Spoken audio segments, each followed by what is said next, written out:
زمانے کا ایک عظیم سلطان جن کو دنیا سلطان محمود غزنوی کے نام سے جانا کرتی ہے. ہندوستان کی سرزمین پر ایک زمانے تک انہوں نے حکومت کیا ہے. سلطان محمود غزنوی کو کون نہیں جانتا؟ جتنے بڑے بادشاہ ہیں اتنے بڑے عالم دین بھی ہیں، اتنے بڑے عاشق رسول بھی ہیں. سلطان محمود غزنوی رحمت اللہ تعالی علیہ ایک مرتبہ رات کے وقت بازار میں گئے ہوئے تھے لوگوں کی حالت دیکھنے کے لیے، رعایا کی خبر لینے کے لیے پہنچے. تو آپ نے کیا دیکھا؟ ایک طالب علم ایک حلوائی کی دکان کے چولہے کی روشنی میں کتاب پڑھنے کی کوشش کر رہا ہے.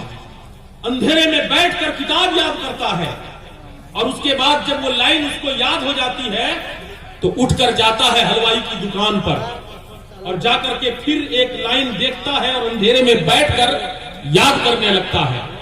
سلطان محمود غزنوی نے دیکھا. دیکھنے کے بعد آپ نے اپنے خدام سے کہا اس طالب علم کو بلا کر لاؤ. بلایا گیا. پوچھا بیٹے تم اس حلوائی کی دکان پر بیٹھ کر اس کی روشنی میں پڑھ کیوں نہیں لیتے؟ اندھیرے میں بیٹھ کر کیوں پڑھتے ہو؟ بچہ جواب دیتا ہے حضور کیا کروں، میں اتنا غریب ہوں، میرے پاس چراغ نہیں ہے کہ میں جلا کر اس کی روشنی میں تعلیم حاصل کر سکوں. حلوائی کی دکان پہ بیٹھتا ہوں تو حلوائی کہتا ہے حلوا نہیں کھاتے تو یہاں بھیڑ کیوں لگاتے، یہاں سے جاؤ. اس لیے میں اندھیرے میں بیٹھ کر کتاب یاد کرتا ہوں، اور جب میں یاد کر لیتا ہوں اس سطر کو، اس لائن کو، تو جاتا ہوں جا کے پھر ایک لائن دیکھ کر اندھیرے میں یاد کرنے لگتا ہوں. سلطان محمود غزنوی کو بڑا رحم آیا اس طالب علم پر. آپ نے اپنے شاہی مشال بردار سے کہا ایک مشال اس طالب علم کے حوالے کر دی.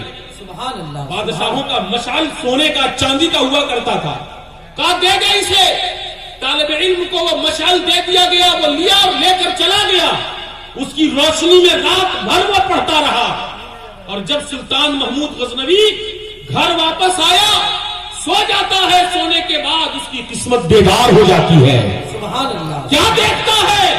امام الانبیاء دو عالم کے تاجدار خواب میں تشریف لائے ہوئے ہیں، اور ارشاد فرماتے ہیں اے ناصر الدین سبکتگین کے بیٹے، تو نے ایک وارث انبیاء کی خدمت کی ہے، ایک طالب علم کو علم دین حاصل کرنے میں مدد کی ہے.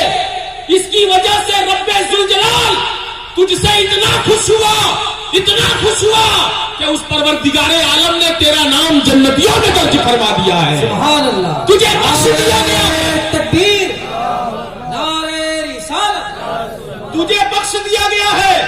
اے محمود غزنوی تو کامیاب ہو چکا ہے.